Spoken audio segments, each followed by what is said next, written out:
ਸਤਿ ਸ਼੍ਰੀ ਅਕਾਲ। ਤੁਸੀਂ ਦੇਖ ਰਹੇ ਹੋ ਪੰਜਾਬ ਬ੍ਰੇਕਿੰਗ ਟਾਕ। ਮੈਂ ਅਮਨਪ੍ਰੀਤ ਕੌਰ। ਮੰਮੀ ਚਾਚੂ ਆਖਰੀ ਵਾਰ ਦੇਖ ਲਓ, ਸ਼ਾਇਦ ਫਿਰ ਕਦੇ ਨਾ ਮਿਲ ਸਕਾਂ।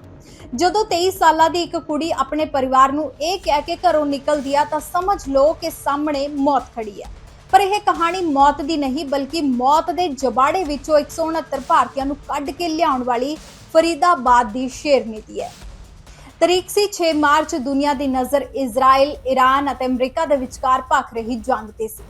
ਆਸਮਾਨ ਦੇ ਵਿੱਚ ਮਿਜ਼ਾਈਲਾਂ ਗੂੰਜ ਰਹੀਆਂ ਸਨ। ਫਰੀਦਾਬਾਦ ਦੇ ਤਿਵਾਂਗ ਦੀ ਰਹਿਣ ਵਾਲੀ ਦੀਪਿਕਾ ਅਧਾਨਾ, ਜੋ ਕਿ 에ਅਰ ਇੰਡੀਆ ਐਕਸਪ੍ਰੈਸ ਦੇ ਵਿੱਚ ਪਾਇਲਟ ਹੈ, ਉਸ ਨੂੰ ਅਚਾਨਕ ਸਵੇਰੇ 10:15 ਤੇ ਇੱਕ ਕਾਲ ਆਉਂਦੀ ਹੈ। ਡਿਊਟੀ ਕਿਸੇ ਹੋਰ ਦੀ ਸੀ, ਪਰ ਕਿਸਮਤ ਨੇ ਦੀਪਿਕਾ ਨੂੰ ਚੁਣਿਆ।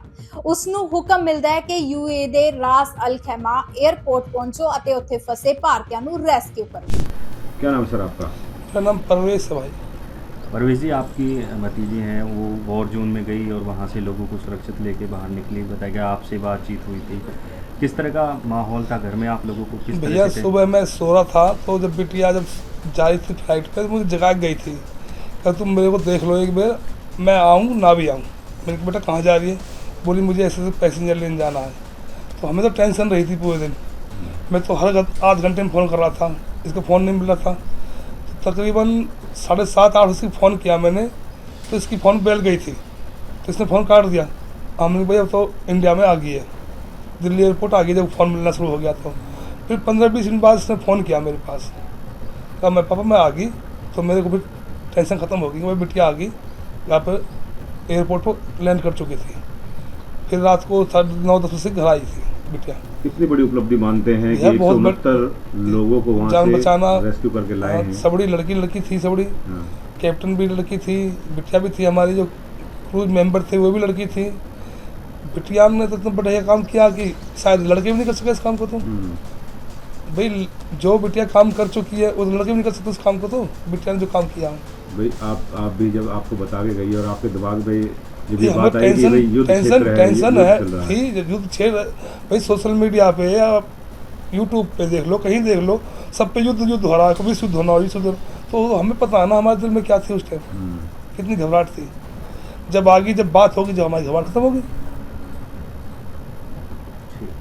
ਦੁਪਹਿਰ ਦੇ 2 ਵਜੇ ਜਹਾਜ਼ ਜੰਗੀ ਖੇਤਰ ਦੇ ਨੇੜੇ ਲੈਂਡ ਹੁੰਦਾ ਹੈ। ਜਹਾਜ਼ ਦੇ ਵਿੱਚ ਕੋਈ ਮਦਦ ਨਹੀਂ, ਬਲਕਿ 6 ਜਾਬਾਜ਼ ਔਰਤਾਂ ਸਨ। ਕੈਪਟਨ ਜਸਵਿੰਦਰ ਕੌਰ, ਪਾਇਲਟ ਦੀਪਿਕਾ ਅਤੇ 6 ਕਰੂ ਮੈਂਬਰ। 169 ਮੁਸਾਫਰਾਂ ਦੇ ਚਿਹਰਿਆਂ ਤੇ ਖੌਫ ਸੀ। ਜਦੋਂ 3:30 ਤੇ ਜਹਾਜ਼ ਨੇ ਦਿੱਲੀ ਲਈ ਉਡਾਨ ਭਰੀ ਤਾਂ ਅਚਾਨਕ ਕੁਝ ਅਜਿਹਾ ਹੋਇਆ ਜਿਸ ਨੇ ਸਭ ਦੇ ਸਾਹ ਰੋਕ ਦਿੱਤੇ।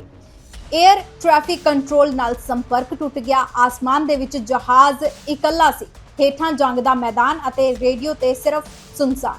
ਉਸ ਵਕਤ ਦੀਪਿਕਾ ਦੇ ਦਿਮਾਗ ਵਿੱਚ ਸਿਰਫ ਆਪਣੇ ਦਾਦਾ ਜੀ ਦਾ ਉਹ ਸੁਪਨਾ ਸੀ ਜਿਸ ਲਈ ਉਸਨੇ ਪਾਇਲਟ ਦੀ ਵਰਦੀ ਪਾਈ ਸੀ। ਉਹ ਪਲ ਜਿੱਥੇ ਇੱਕ ਗਲਤੀ ਸਭ ਕੁਝ ਤਬਾਹ ਕਰ ਸਕਦੀ ਸੀ। ਪਰ ਦੀਪਿਕਾ ਕੋਈ ਕੱਚੀ ਖਿਡਾਰੀ ਨਹੀਂ ਸੀ। ਸਾਲ 2020 ਦੇ ਵਿੱਚ ਸਕੂਲ ਖਤਮ ਹੋਇਆ। ਕਰੋਨਾ ਕਾਲ ਦੇ ਵਿੱਚ ਘਰ ਬੈਠ ਕੇ ਪੜ੍ਹਾਈ ਕੀਤੀ। ਰੀਵਾ ਵਿੱਚ 200 ਘੰਟੇ ਉਡਾਨ ਭਰੀ ਅਤੇ ਗ੍ਰੀਸ ਇਸਤਾਂਬੁਲ ਤੋਂ 에ਅਰਬੇਸ A320 ਦੀ ਟ੍ਰੇਨਿੰਗ ਲਈ। ਇਹ ਉਸੇ ਸਖਤ ਮਿਹਨਤ ਦਾ ਨਤੀਜਾ ਸੀ ਕਿ ਖਤਰਨਾਕ ਹਾਲਾਤਾਂ ਵਿੱਚ ਵੀ ਉਸਨੇ ਆਪਾ ਨਹੀਂ ਖੋਇਆ। ਕੁਝ ਦੇਰ ਬਾਅਦ ਨੈਟਵਰਕ ਵਾਪਸ ਆਇਆ ਅਤੇ ਜਦੋਂ ਦਿੱਲੀ ਦੇ ਇੰਦਰਾ ਗਾਂਧੀ ਇੰਟਰਨੈਸ਼ਨਲ 에ਅਰਪੋਰਟ ਤੇ ਜਹਾਜ਼ ਦੇ ਟਾਇਰਾਂ ਨੇ ਜ਼ਮੀਨ ਨੂੰ ਛੂਹਿਆ ਤਾਂ 169 ਲੋਕਾਂ ਨੂੰ ਨਵੀਂ ਜ਼ਿੰਦਗੀ ਮਿਲੀ। ਉਤਰਦੇ ਵਕਤ ਹਰ ਮੁਸਾਫਿਰ ਦੀ ਅੱਖ ਦੇ ਵਿੱਚ ਅਥਰੂ ਸਨ ਅਤੇ ਜ਼ੁਬਾਨ ਤੇ ਸਿਰਫ ਇੱਕ ਲਫ਼ਜ਼ ਧੰਨਵਾਦ ਬੇਟਾ। अम्मा जी, क्या नाम है आपका? लक्ष्मी। तो अम्मा जी, आपकी पोती हैं, आपकी पोती हैं दीपिका। हाँ मेरी पोती है दीपिका। कितनी बड़ी खुशी का माहौल है कि 169 लोगों को युद्ध के क्षेत्र से बचा कर लेके आई है। अच्छा। क्या कहना चाहेंगी? बहुत खुशी। बहुत खुशी है। हाँ घनी खुशी है। बालक ने बड़ो नोम करा। क्या कहना चाहेंगे बच्ची के लिए, आगे के भविष्य के लिए क्या कहना चाहेंगे उसके लिए? आगे के भविष्य के लिए क्या भविष्य कहना के लिए चाहेंगे? क्या कहना चाहती है उसके आगे के लिए? भैया मैं इतनी चाहती हूँ बहुत बड़ी बन जाए, कोई बड़े खुदे खुशी की बात। आपका क्या नाम है जी? बेटी हैं आपकी दीपिका। तो 169 यात्रियों को वहाँ से युद्ध क्षेत्र से निकाल के लेके आई हैं, क्या कहना चाहेंगी? कितनी बड़ी गर्व की बात है। बहुत खुशी है। बहुत खुशी है आपको। तो बेटी गई थी, जब युद्ध क्षेत्र में गई थी तो क्या लग रहा था, क्या दिमाग में क्या चल रहा था? जैसे आजकल आप टीवी पे देख रहे हैं। बेटी ने तो खूब बड़ा नाम कर अंदर से ऐसा लग रहा था कि रोने का जैसा भी थोड़ा मन हल्का सा ऐसा हो रहा था जैसे। बेटी चाचा से भी मिल के गई थी, उनसे जो है जिस तरीके से वो मजाक के अंदाज में बात करके गई थी, तो उसके बाद घबराहट हुई थी वो?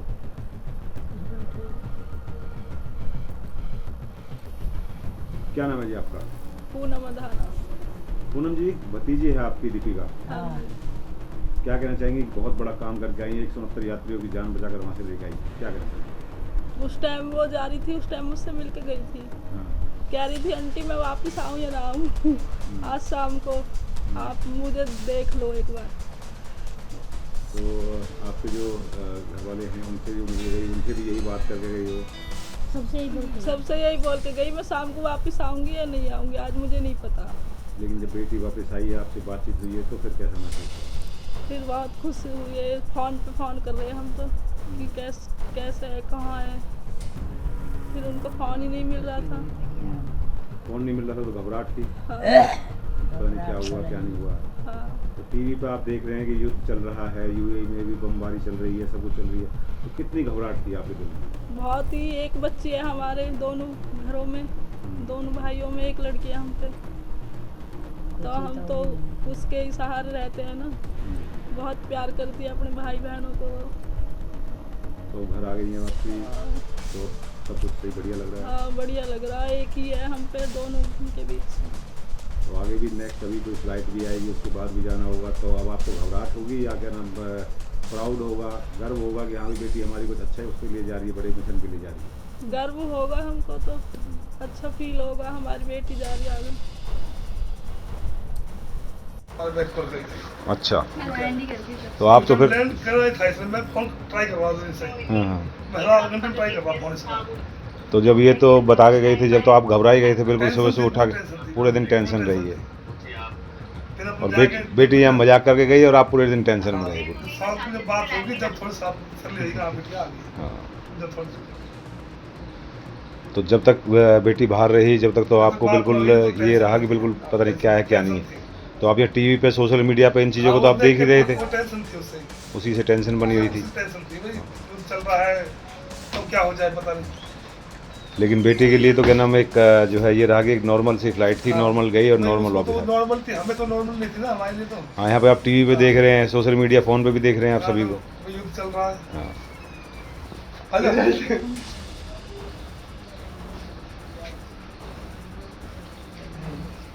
ਅੱਜ ਫਰੀਦਾਬਾਦ ਦੀ ਇਸ ਧੀ ਨੇ ਸਾਬਤ ਕਰ ਦਿੱਤਾ ਹੈ ਕਿ ਜਦੋਂ ਗੱਲ ਦੇਸ਼ ਦੀ ਸੇਵਾ ਦੀ ਆਉਂਦੀ ਹੈ ਤਾਂ ਵਰਦੀ ਦੇ ਅੰਦਰ ਕੋਈ ਜੈਂਡਰ ਨਹੀਂ, ਸਿਰਫ ਜਜ਼ਬਾ ਹੁੰਦਾ ਹੈ। ਪਰ ਸਵਾਲ ਇਹ ਹੈ ਕਿ ਜਿੱਥੇ ਅੱਜ ਵੀ ਕਈ ਘਰਾਂ ਦੇ ਵਿੱਚ ਧੀਆਂ ਨੂੰ ਘਰੋਂ ਬਾਹਰ ਕਦਮ ਰੱਖਣ ਤੋਂ ਰੋਕਿਆ ਜਾਂਦਾ ਹੈ, ਕੀ ਦੀਪਿਕਾ ਅਧਾਨਾ ਦੀ ਇਹ ਬਹਾਦਰੀ ਉਹਨਾਂ ਲੋਕਾਂ ਦੀ ਸੋਚ ਬਦਲ ਸਕੇਗੀ? ਤੁਹਾਨੂੰ ਕੀ ਲੱਗਦਾ ਹੈ ਕਿ ਭਾਰਤ ਦੀਆਂ ਧੀਆਂ ਹੁਣ ਹਰ ਮੁਸ਼ਕਿਲ ਮੋਰਚੇ ਲਈ ਤਿਆਰ ਰਹਿੰਦੀਆਂ ਨੇ? ਆਪਣੀ ਰਾਏ ਕਮੈਂਟ ਬਾਕਸ ਦੇ ਵਿੱਚ ਜ਼ਰੂਰ ਦਿਓ। बेटा, Deepika Adhana as a pilot 169 जो पैसेंजर से यूएई से आप लेके आए हैं, कैसा महसूस था, क्या हालात थे, क्या लग रहा था, थोड़ा बताएं। 169 पैसेंजर्स नॉर्मल फ़्लाइट थी, कुछ वैसा नहीं था बम वम का। हमारी कंपनी पहले से SRA करती है, सेफ्टी रिस्क मैनेजमेंट का, कि सेफ़ होगा नहीं होगा, तो उससे पहले सब कुछ रिटर्न ट्रायल करके जाते हैं हम लोग कि सेफ़ली जाएंगे एंड सेफ़ली आ जाएंगे। तो इट वॉज नॉट दैट, मतलब इतनी मुश्किल फ़्लाइट नहीं थी। पैसेंजर्स और खुश भी थे, मतलब मैंने ज़्यादा पैसेंजर से मीट नहीं किया क्योंकि मैं कॉकपिट में थी ऑल द टाइम। तो गुड। जंग के हालात बने हुए हैं, क्या दिमाग के अंदर कहीं ना कोई ऐसा पॉइंट आया कि जंग के हालात के बीचों बीच में आप फ्लाइट लेके जा रहे हैं, आपके पास मैसेज आया लाने का, ले जाने का, तो दिमाग में कुछ किसी तरीके की कोई परेशानी या किस तरीके का कोई युद्ध का माहौल चल रहा है? नहीं, ऐसा कुछ नहीं था। कंपनी ने पहले ही सब कुछ चेक करने के बाद ही कंपनी ले जाता, नहीं तो फ़्लाइट कैंसिल हो जाती है हमारी जब होता है ऐसा कुछ। नहीं तो फ़्लाइट थी, मतलब उन्होंने सब कुछ चेक करने के बाद, और एयरपोर्ट भी ऑपरेशनल जब भी होते हैं जब सेफ होता है, तो एयरपोर्ट बंद हो जाता है। जैसे यूएई में जब आपने लैंड किया, कौन सी तारीख को लैंड किया था, किस समय था, कुछ बताएं स्टेटस के बारे में। हम यूएई में 6 मार्च को लैंड किए थे, time around 1 PM Indian time. जैसे कि अभी घर वालों से पता लगा कि आपके छुट्टियां थी 3 से 4 दिन 5 दिन के लिए आप आ रही थी, लेकिन अचानक ही आपके पास मैसेज आया, उसके बाद ये या प्री प्लानिंग की पहले कि भाई इस दिन फ़्लाइट लेके जाना है, वहाँ से पैसेंजर लेके आना है? नहीं, ऐसा कुछ नहीं था। मेरी होली की छुट्टियाँ चल रही थी, उससे पहले 2 दिन का वीक ऑफ था कंपनी की तरफ से, और ये फ़्लाइट मेरी नहीं थी, मेरी फ्रेंड की थी। तो उसको नहीं जाना था, तो मैंने उससे मांगी थी, उसने कहा कि आप कर लो, तो मैंने कर ली। कंपनी को मेल करना पड़ता है कि आप उसकी फ़्लाइट करना चाहते हो, वो मेरा स्टैंड बाय ले लेती है। तो 6 तारीख को ही वापसी आए आप? किस समय वापसी आए लेके वहाँ पे? हम 6 PM तक लैंड कर रहे थे, 6 सोशल मीडिया के ऊपर भी बहुत सी चीज़ें आपने देखी होंगी कि काफ़ी दिनों से चल रहा है कि युद्ध के माहौल को और ज़्यादा भयावह बताया जा रहा है, तो आपको कुछ लगा ऐसा वहाँ पे लैंड करने के बाद, या आपने किसी से कुछ बातें सुनी हो, या सोशल मीडिया पर देखकर आपको कुछ महसूस हो रहा सोशल होगा? मीडिया पता नहीं, पर मैंने न्यूज़पेपर में पढ़ा था। एंड हमने इंजीनियर से बात की थी कैप्टन ने, और हमने तो क्या इंजीनियर कह रहे थे वो पीसफुल है, दिखते हैं कभी कभी बॉम्ब जाते हुए, लेकिन इतना ज़्यादा कुछ प्रॉब्लम नहीं है। कुछ स्पेसिफिक प्लेसों पे ही बॉम्ब गिर रहे हैं। तो बॉम्ब जाते हुए आपने देखे खुद अपने आंखों से? नहीं, क्लियर स्काई थे। नहीं देखे। दूसरा एक वीडियो भी सोशल मीडिया पर भी जारी हुआ था कि वहाँ से इंडिया के लिए एक फ़्लाइट आई है, जिसको कि जो यूएई के लड़ाकू विमान हैं, या कहें कि यूएस के जो लड़ाकू विमान हैं, उन्होंने जो है बॉर्डर पार करा के उनको आराम से दूसरी तरफ जाने दिया। देखा कोई वीडियो ऐसा? नहीं, मैं सोशल मीडिया पे नहीं हूँ, तो मुझे नहीं पता। अच्छा। तो आपके भी फ़्लाइट को किसी ने जैसे कि आगे पीछे से गार्ड करके जैसे देते हैं, एस्कॉर्ट करके, नहीं, इस ऐसा तरीके कुछ से नहीं था। कुछ? सिंपल फ्लाइट थी। मेरे से पहले मस्कट फ़्लाइट जा रही थी, हमसे 10 मिनट पहले हमारी कंपनी की। वो मस्कट गए थे, हम रसल कायमा गए थे। इसमें तो कितना मतलब जो नॉर्मल फ़्लाइट की तरह ही आपकी फ़्लाइट गई और नॉर्मल फ़्लाइट की तरह वापस आ रही है? नॉर्मल फ़्लाइट थी। प्रॉब्लम थी एयरक्राफ्ट में, थोड़ा एयरक्राफ्ट पुराना था, तो एयरक्राफ्ट में थोड़ी प्रॉब्लम थी। वो ठीक करने के लिए थोड़ा सा टाइम वेस्ट हुआ था, नहीं तो कम वो एयर स्पेस किसी और की कोई प्रॉब्लम नहीं थी। अच्छा, जब आप गए आपने परिवार को बताया कि ऐसे ऐसे हम वहाँ पे लोगों को लेने के लिए जा रहे हैं, तो फैमिली का क्या रिएक्शन था? पापा सब नॉर्मल थे, मुझसे किसी को इतना पता नहीं था कि रसल कायमा कहाँ पे है, तो रसल कायमा मोस्टली किसी ने सुना भी नहीं है। लेकिन मम्मा थोड़ा सा टेंशन में होती, पापा ठीक थे, अंकल को मैंने बताया था, चाचू भी थोड़े से डरे हुए थे, बस ज़्यादा कुछ हो नहीं था। चाचू ने ही बताया हमें कि जब आप जा रहे थे तो उनको आप एज ए मजाक के तौर पे भी आपने कुछ कहा था, क्या कहा वो था? मैं मस्ती कर रही थी, मैंने सिर्फ मैं जाते हुए सबसे मिलके जाती हूँ घर में, तो मैं माल चाचू को बोल रही थी मैं यहाँ जा रही हूँ, तो स्पेसिफिक बताने के लिए और याद रखने के लिए मैं कहाँ जा रही हूँ वैसे मैंने बताया था। नहीं, वो बता रहे थे कि भाई इस तरीके की भी देख लीजिए, आप आखिरी बार देख लीजिए, और पता नहीं दोबारा मिलूँ ना मिलूँ, इस तरीके की वो बातें कह के बोलते आप? वो मैं मजाक कर रही हूँ। पापा चाचू नींद में थे, उनको याद ना रहे कि मैं कहाँ गई हूँ, कॉल करे, क्योंकि वहाँ पे नेटवर्क नहीं आते हैं, मतलब हमारे फ़ोन में अलग से रिचार्ज होना चाहिए, वो रिचार्ज नहीं था, तो कॉल करे पता चलना चाहिए कि मैं यूएई गई हूँ इंटरनेशनल में। तो ऐसे ही हम मोस्टली मिडल ईस्ट ही जाती है कंपनी, इंटरनेशनल कहीं और नहीं जाते हैं, इसलिए। तो अभी तक जो आपने पढ़ाई की है, कहाँ तक की पढ़ाई की है, कहाँ से पढ़ाई की थी, इसके बारे में बताएं थोड़ा। मैंने अभी तक 12th प्लस किया, 12th ही किया ओनली। उसके बाद मैंने ट्रेनिंग ही की थी पायलट की, क्योंकि और कुछ कोर्स करने मतलब मुझे पता था मुझे क्या करना है। तो 12th मैंने टैगोर एकेडमी पब्लिक स्कूल से सेक्टर 3 में है, उस स्कूल से किया है। उसके बाद मैंने ground classes pilot training centre captain Prateek Chauhan के अंदर मैंने ग्राउंड क्लासेस किया। उसके बाद मैं मध्य प्रदेश रीवा से मैंने फ्लाइंग की है फैल्कन एविएशन एकेडमी। एंड उसके बाद मैंने हेलनिक एयर ट्रेनिंग सर्विसेज करके ग्रीस और इस्तांबुल में उनका बेस है, तो वहाँ पे मैंने अपनी टाइप रेटिंग की है एयरबस पे। इसके अलावा कोई और भी जो अचीवमेंट्स जो आपने की हो स्कूलिंग के दौरान, किसी खेल कूद में भी आप शामिल रही हों? मैं सारे एक्स्ट्रा करिकुलर एक्टिविटीज़ में पार्ट लेती हूँ, मैथ्स में या फिर डांस, पर ज़्यादा इतना कुछ वो नहीं था कि एक्सलेंस हो, लेकिन पढ़ाई में मैं अच्छी थी स्कूल में। किसने मोटिवेट किया कि आपको पायलट ही बनना है, या खुद ही आपका सपना था? बाबा थे एंड देन पापा थे, ग्रैंडफादर जाते थे मैं एंड देन पापा भी थे। मोस्टली मुझे पता नहीं था मुझे करना क्या है, तो उन लोगों ने बताया था कि ये भी एक साइड हो सकती है करने के। तो किस तरीके का एक्सपीरियंस रहा है जो भी आप किस साल में आपने ज्वाइन किया था? 2024 में एयर इंडिया ज्वाइन की थी? Air India express. Air India express. तो बेसिकली एयर इंडिया एक्सप्रेस से ये जो कमर्शियल टाइप का फ्लाइट होती है मेरे ख्याल से, कमर्शियल होती है। कमर्शियल होती है सारी ये, तो वो आपके ट्रेनिंग के जो है 200 आवर्स जो है उसके बारे में बताएं कि आपने कहाँ का किस किस तरीके से स्पेंड? रीवा मध्य प्रदेश एक छोटा सा एयरड्रोम है हमारा, और उसे चरोटा एयर स्ट्रिप कहते हैं। वहाँ पे सिर्फ हम छोटी फ्लाइट्स लेके जाते हैं, दमो उनके पास में एक विलेज है, 2-3 और एक विलेज है, उनके ऊपर हम क्रॉस कंट्री करते हैं, थोड़ी जनरल फ्लाइंग करते हैं, टेक ऑफ लैंडिंग करते हैं 200 आवर्स में, और 2-3 एक्स्ट्रा चेक्स होते हैं 120 नॉटिकल माइल। जैसे हम ओवरफ्लाई मध्य प्रदेश से ओवरफ्लाई अयोध्या करते हैं, देन सुल्तानपुर लैंड करते हैं। ऐसी छोटी छोटी फ़्लाइट्स करके हम अपनी ट्रेनिंग कंप्लीट करते हैं। तो जो 169 यात्रियों को आप वहाँ से लेके आए हैं, आपके क्रू में कौन कौन से मेंबर थे, कौन कैप्टन था, कौन लीड कर रहा था, ये सब बताएं। नाम ज़्यादा मुझे याद नहीं, लेकिन कैप्टन जसविंदर कौर थे एंड 4 कैबिन क्रू थे। तो सभी आप लड़कियाँ थी सभी? सारे फीमेल थे। ओके, तो कहाँ से, तो कुछ नहीं पता उनका कौन कौन नहीं, ऐसा कुछ नहीं। रोज़ नए क्रूज होते हैं। ठीक है।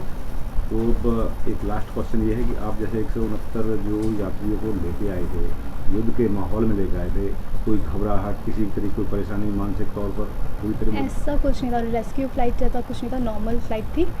तो ज़्यादा घबराहट नहीं थी क्योंकि पता था कि फ़्लाइट लेके जानी है, इतना ज़्यादा वहाँ पे प्रॉब्लम नहीं है। कभी का आते 1-2 बम, लेकिन स्पेसिफिक एयरपोर्ट्स को टारगेट नहीं चल रहा था जितना मुझे बताया गया था, तो उसमें नॉर्मल ज़्यादा कुछ नहीं था। तो घर में परिवार में कौन कौन से हैं फैमिली मेम्बर्स? हम 9 मेंबर्स हैं घर में। पापा, mummy, uncle, aunty, grand mother, एक एल्डर ब्रदर है एंड 2 कज़न्स हैं।